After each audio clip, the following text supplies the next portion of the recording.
फिसा रायमना jungle retreat OMG जायगाया आयुसो नै नों मोजां मोनाखै नों मोजां मोनाखै मोजां मोनदों नोंलाय माबायदि मोनखो बिमालाय सोमोन्दों खुलुमबाय लोगोफोर अब्ला दिनैनि फेमिलि ब्लगखौहाय न'निफ्राय जागायबाय दे लोगोफोर गोबावसैमोन ब्लग भिडिअ लाबोया दा जोङो फेमिलि ओंखारबाय थांगोनाथ' जाहैबाय डेस्टिनेशना रायमना नायने लिपस्टिक फुनबाय ए नै जिबने वाव एखे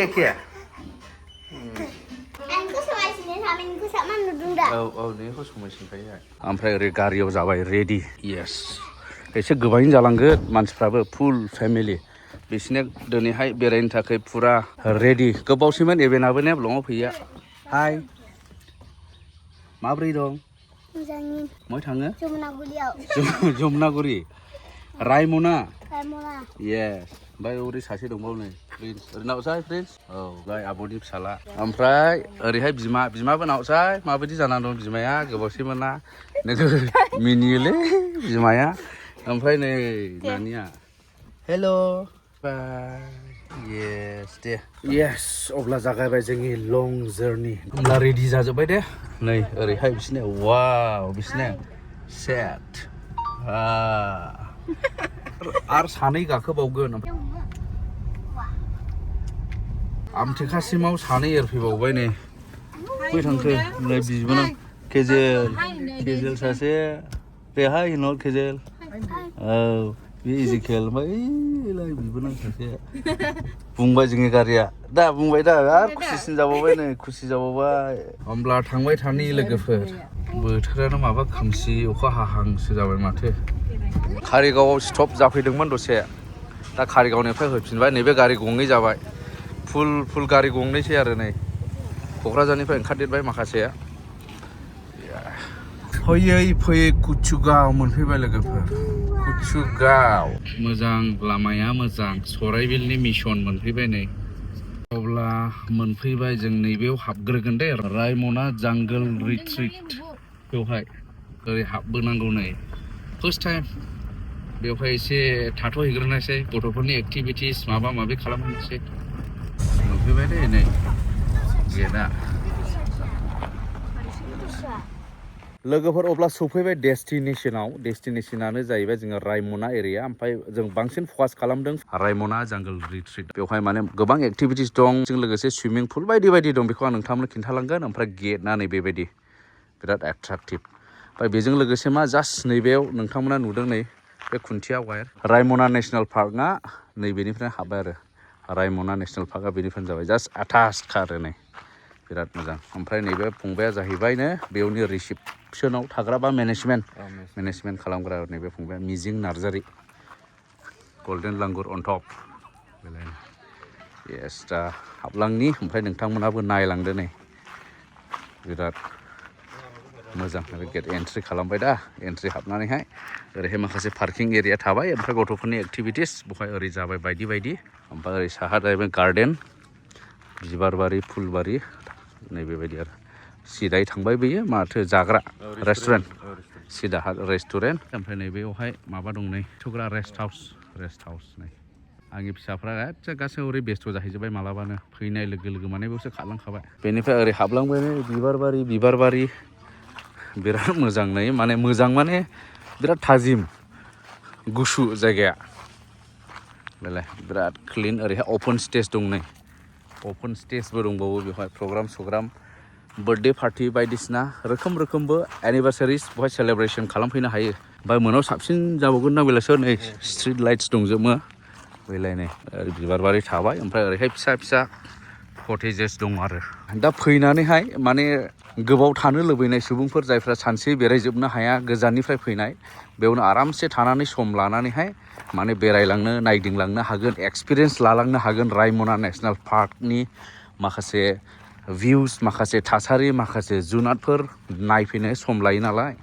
दा बेखायनो कटेजेसफोर दङ नै बे गासैबो कटेजेसफोर नै दा बेवहाय आरामसे माने बुकिं खालामहरनानै एडभान्स बुकिं खालामनानैब्लाबो थाफैनो हायो दा थाफैनो थाखाय मोनसे रुमखौहाय नोंथांमोननो आङो दिन्थिनि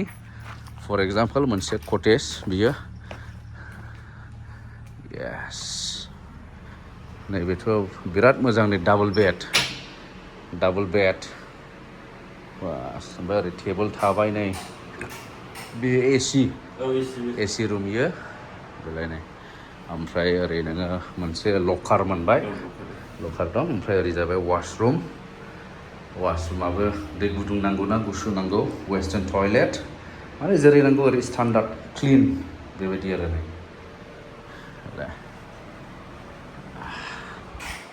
बेबायदि जायफोरा रायमना एरियायाव फैनानै बेरायफैनो हर थालांनो नोंथांमोना बेखौ चुज खालामनो हायो रायमना जांगल रिट्रिट दा गुबुनफोर जेसेबां रुमफोर दङ बे बिदिनो जोब आरो बे गासिबो नै दा जेरैजोंबो थांलाय फैलाय खालामनो हाय नैबेबायदि बिबारबारि लामा थांलाय फैलाय आराम दङ नै बिफांफोर दं साइकेल मोननो थाखाय बास माने नोङो खामानिफ्राव बेस्थ' जानानै थानाय टाउनफ्राव हाबसो थानायफोरा जुदि बाहेरायाव फैनानै माइन्ड फ्रेश खालामनो जायगाफोरा नैबेफोरनोसै आरो नै रिलेक्स जाफैनो होनोब्ला बेफोरनोसै जायगाया अपेन स्टेज बेलाय नै खाथिनिफ्राय दिन्थिबाय आं एबाराव नै अपेन स्टेज प्रग्रामफोर खालामफैनो हागोन ओरै सोरगिदिं जिरायग्रा चेयारफोर दङ नै बेलाय अखा दोमैदों ओंखाय बारा स्रां नुवाखै लोगोफोर नै नैबे जाहैबाय नै रेस्ट हाउसआव जिरायबाय नै जोंनि टिमा ड्रिंक्स लाबाय वेलकाम ड्रिंक होबाय नै बिराद गोबावजों लोगो मोनदोंलै नैबे बिथांखौ नै गोजोन्थों नेमिसिउस बिथां बियो गोदो बेंगलरावसो लोगो मोनजेनदोंमोन 10-12 बोसोर सिगां ने 14 इयार्ससो जाबाय बिदि आरो बे खाथिनिनो बेबो लकेल बिदिफ्रावनो नायगासिनो दं I was the first manager over here. Then after getting the government job, you left? But still I'm helping them. Okay. Good. नैबे जाहैबाय नै कमान्ड' नेट दा ना मा होनो बेखौ कमान्ड' नेट कमान्ड'नि ट्रेनिंसो होबाय नै हायो गेदेरफ्राबो नै ओमफ्राय नैबो थाबायग्रा नै गथ'फोरनि बार्मिस ब्रिज ना मा होनो नैखौ लोगोफोर जानायनि टाइम जों संनानै लाबोखादों नालाय जों ने नानिया जाजेनबाय नै मा इयो नानि चिकेन पुलाव मा ओंखामजों थावजों लगायना बे आब' लाबोनायनि नैबे मा होनो चिकेन बेबो ओमफ्राय जोंनि नैबे नै अमाजों आलुजों ग्रेभि ओरै जानायसै नैबो रुम मोनसे होबाय जोंहाय ओंखाम जानो थाखाय ओंखामजों थावजों लगायनाय दा आयदा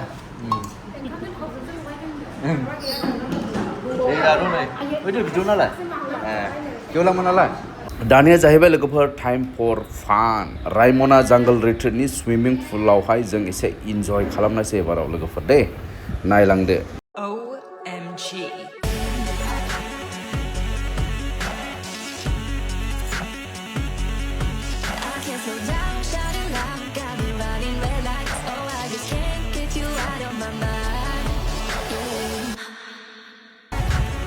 अब्ला लोगोफोर बिदिनो नै आंनि फिसाजो सानैयाबो मोजाङैनो रंजाबाय जोंनि फैनाय फेमिलि मेम्बार्सफोर मोजाङै रंजाबाय नैबे सुइमिं पुलाव दा माने रंजादों मिनिदों माने दुखु दाहा गासैखौबो बावस्रांदों आरो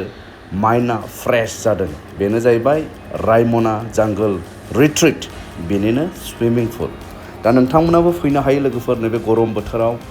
गेलेहोफैनो गावबो गेलेफैनो नैबे सुइमिं पुला गथ'फोरनिबो आरो गेदेरफोरनिबो दे जेबो नङा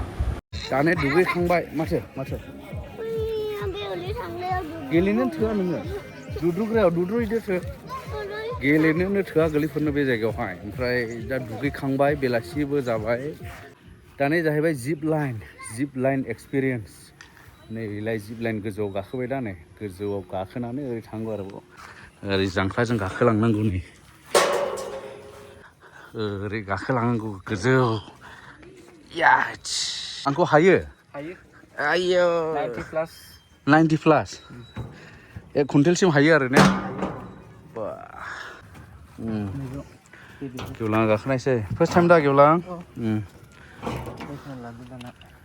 दे बोखोदो दे दानिया लंपेन्ट गाननाय बायदि गानदो मबाइलाबो बख'योबा होबाय लक औ जिरायदो आथिङा सिदा खालामनो थं थं औ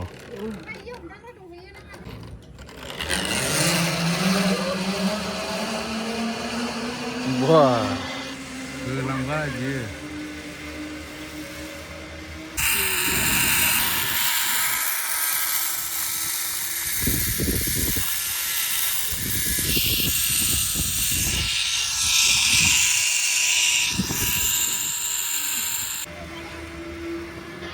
फ्रेन्ड्स बा बेखौ मोजां सेटिं खालामना होखागोन नै दिस इज रायमना जांगल रिट्रिट जेबो प्रब्लेम जायाखै दा दे दाना जिरायदो आथिङा एसे सिदा खालाम डाइरेक्ट सिदा रायमना जांगल रिट्रिटनि जिप लाइन दंना नै एक्सपिरियेन्सिं आं गाखोथ'ले खर'आ थिग मोनाखै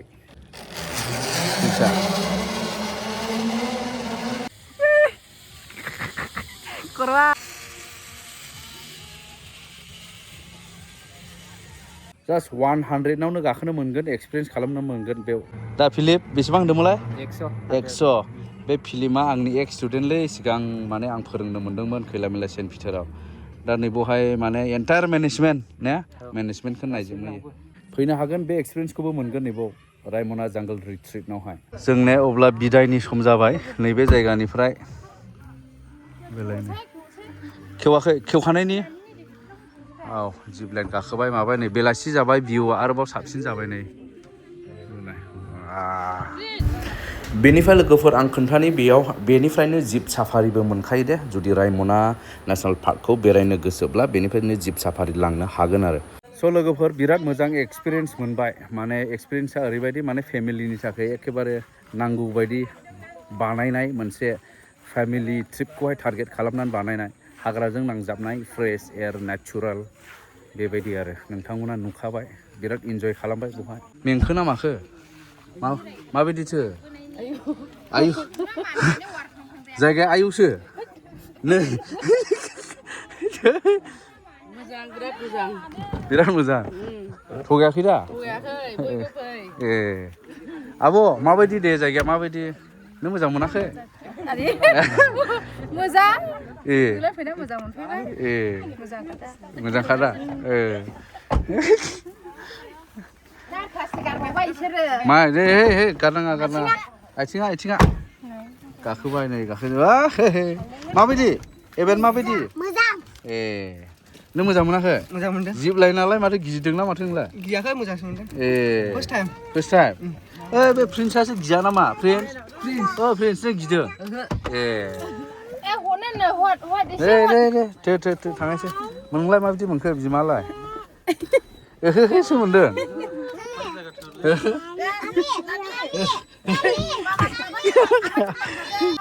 जादो नानि सारमे माबायदि ओजां ए मोजांनो मोजां बुकिं खालामनो गोसो खालामनो हागोन कन्टेक्ट नाम्बारखौ स्क्रिनाव होनाय जाबाय रायमना jungle retreat best experience best for the family holidays wow